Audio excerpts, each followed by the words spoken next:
Citoyennes, citoyens, bonjour et bienvenue dans cette vidéo de vacances. Encore une fois, on répond à l'une de vos questions, on a pris celle de Marjolaine et on va parler d'expansion de l'univers.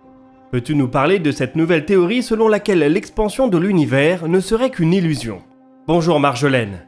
L'expansion de l'univers est un problème qui occupe les astrophysiciens depuis bien des décennies. Jusqu'au début du XXe siècle, nombre d'entre eux pensaient que l'univers était statique, c'est-à-dire qu'à suffisamment grande échelle, il ne bougeait pas.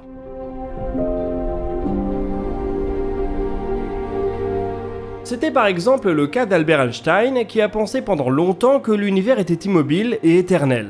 Son point de vue a toutefois changé autour de 1931, probablement grâce aux observations d'Edwin Hubble. Ce dernier a mis en évidence un étrange phénomène. Il s'est rendu compte que la lumière des galaxies les plus lointaines est plus décalée vers le rouge que la lumière des galaxies les plus proches. Cela signifie donc que les galaxies les plus lointaines s'éloignent plus vite de nous que les galaxies les plus proches. Et donc que toutes les galaxies s'éloignent les unes des autres, d'autant plus qu'elles sont déjà distantes.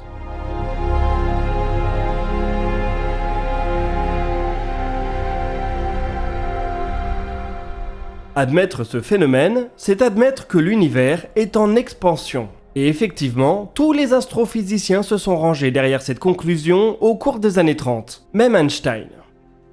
60 ans plus tard, à la fin des années 90, une autre observation est venue provoquer un nouveau bouleversement dans la cosmologie. Deux groupes d'astronomes se sont penchés sur des groupes de supernovas de type 1A. Celles-ci sont considérées comme des chandelles standards, c'est-à-dire que leur luminosité absolue est connue et qu'en la comparant avec leur luminosité apparente, on peut déduire assez précisément leur distance. Par ailleurs, en mesurant leur décalage vers le rouge, on peut déterminer à quel point l'univers a grandi depuis leur explosion. En étudiant plusieurs supernovas situées à des distances différentes, on peut donc dresser une histoire assez précise de l'expansion de l'univers.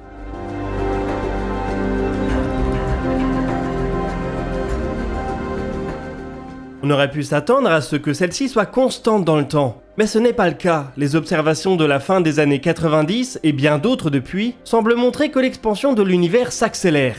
C'est pour expliquer cette accélération qu'on a inventé le concept d'énergie noire. L'expansion de l'univers et son accélération sont aujourd'hui des phénomènes admis par la vaste majorité des astrophysiciens. Il y en a pourtant certains qui continuent de chercher de nouvelles perspectives. C'est ce qu'a fait fin juin un chercheur genevois en proposant une hypothèse radicale. Et si l'expansion de l'univers n'était en fait qu'une illusion? Et si, comme le pensait Einstein avant 1931, l'univers était en fait statique?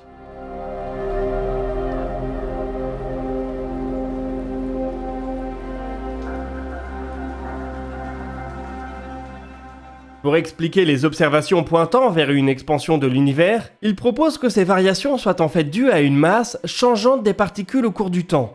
Cela expliquerait le décalage vers le rouge plus important pour les galaxies les plus lointaines. Bref, ce serait une nouvelle cosmologie basée sur un nouveau champ hypothétique. Ce modèle a le mérite de résoudre bien des problèmes de la cosmologie d'un seul coup.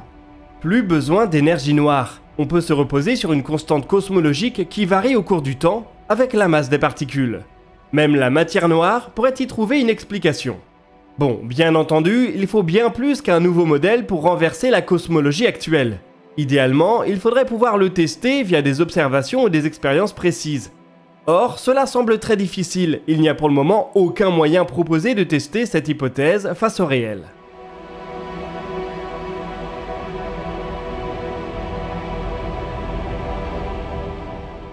Pour le moment, ce n'est donc qu'un modèle séduisant de plus qui vient s'ajouter à la longue liste des idées nouvelles autour de la matière noire, de l'énergie noire et de l'expansion de l'univers. À défaut de pouvoir les départager, on devrait au moins pouvoir bientôt se reposer sur de nouvelles observations. Quelques semaines après son lancement, la mission de l'ESA, Euclide, s'apprête à entrer en service.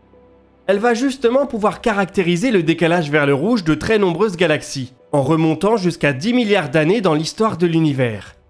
Elle devrait donc largement dévoiler les effets de l'énergie noire sur les grandes structures de l'univers. Il y aura peut-être là l'opportunité de trouver des brèches pour soutenir des hypothèses alternatives, que ce soit une évolution de la masse des particules ou autre. La mission d'Euclide va durer au moins 6 ans, au terme duquel l'histoire de l'univers à grande échelle aura largement été détaillée. Bien d'autres modèles auront probablement été proposés d'ici là pour expliquer la matière noire et l'énergie noire. On peut peut-être espérer une percée significative dans les décennies qui viennent. Comme bien souvent en science, elle pourrait cependant poser au moins autant de questions qu'elle n'en résout.